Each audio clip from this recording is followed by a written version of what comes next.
Welcome back to Expresso, only on SABC3. You're just in time for your Express Youth Sports. And we kick off some rather sad news by sending our thoughts to Mark Boucher, the Proteas, of course, wicketkeeper who injured his eye in a freak accident during the first day of the Proteas tour opener against the English County side yesterday, Somerset side yesterday. We know he has a legion of fans in the junior ranks, so we certainly send our thoughts to him. Now, many of the country's top players will be assessed at this year's Craven week, currently kicking off at the Nelson Mandela Bay Stadium, getting their campaigns off to a pretty good start on day one at the lovely Nelson Mandela Bay Stadium. The Leopards beat Namibia 36-29. Boland claimed a hard-fought 16-12 win over Griquas, and the Lions outlasted Border 29-14. Eastern Province looked very strong, opening their account with a convincing 41-17 victory over the Falca, and KZN produced possibly, well, their best opening to their Craven Week campaign in history as they overpowered Free State 48-24. That was yesterday. And we'll be assessing the various teams' performances at the end of the week. And it seems we are not the only ones. The high performance department of the South African Rugby Union, headed up by, of course, Rassie Erasmus, was spotted at the Under-18 Craven Week in PE, as the SARU bigwigs will be presenting clinics and workshops on numerous rugby-related issues, such as kicking, scrumming and performance during the week, which is great to see. Now, looking at your netball headlines, and we recap the World University Champs, where South Africa met Great Britain in the final at the Good Hope Centre in Cape Town. After such dominant performances throughout the tournament, there was disappointment for South Africa as they went down 53-49 in that final of the inaugural competition. South Africa's centre player and Spar Protea Bongiwe Msomi was again a standout player of the tournament.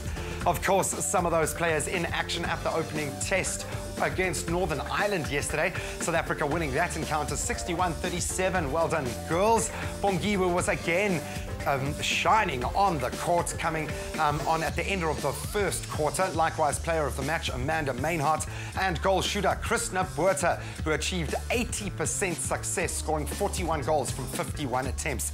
Very cool. And finally, most of our school holiday makers down in Durbs, I think, would have been focused on the Mr. Price Pro, and it looked like an absolute cracker.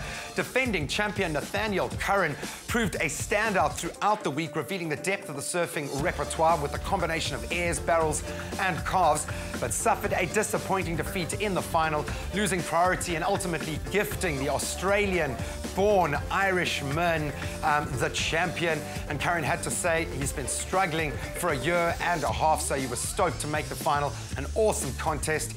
I've been coming here since I was 18 and the waves are always insane. I love coming here and I can't wait for next year. Likewise, he put through a fantastic performance, taking down some big South African names like Travis Logie in the quarterfinals and the ASP world number 4 Adriano de Souza from Brazil in the semis. And Curran's runner-up finish sees him jump from 96th to 43rd on the world rankings. Not bad at all. But on the final day of competition, it culminated with the best swell of the competition. The waiting period, solid 1.5 meter.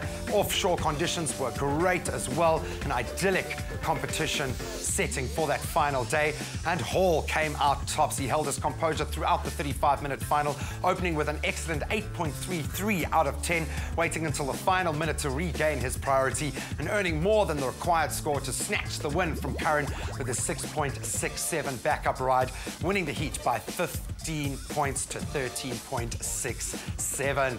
And we were able to catch up with the champion at the end of a fantastic run. Yeah, for sure. I honestly don't think I put a heat together until kind of today, and I still didn't connect the whole heat together. But you know, I had those scrappy heats where you kind of just street brawl it out and sit on people and hassle, and you know, you don't make friends that way. But we're not here to make friends, are we? Yeah, 100%. For me, it's the greatest achievement I've ever had, for sure. And you know, it's a 6-star prime. Any 6-star prime's got good, tough competitors in it. So, you know, I mean, wherever it was in the world, I'd be stoked. But yeah, it's a good wave, and it's attracted a lot of big names. So yeah, it's definitely the best result I've had. And we send him a big South African congratulations, and we thank Liesel for supplying us with those visuals. She was, of course, the woman of the moment down at the Mr. Price Pro in Polito. Now we are going to be continuing with a mad morning lineup this morning. Still masses of prizes to give away. You do not want to move a muscle. Stay with Expresso and SABC3.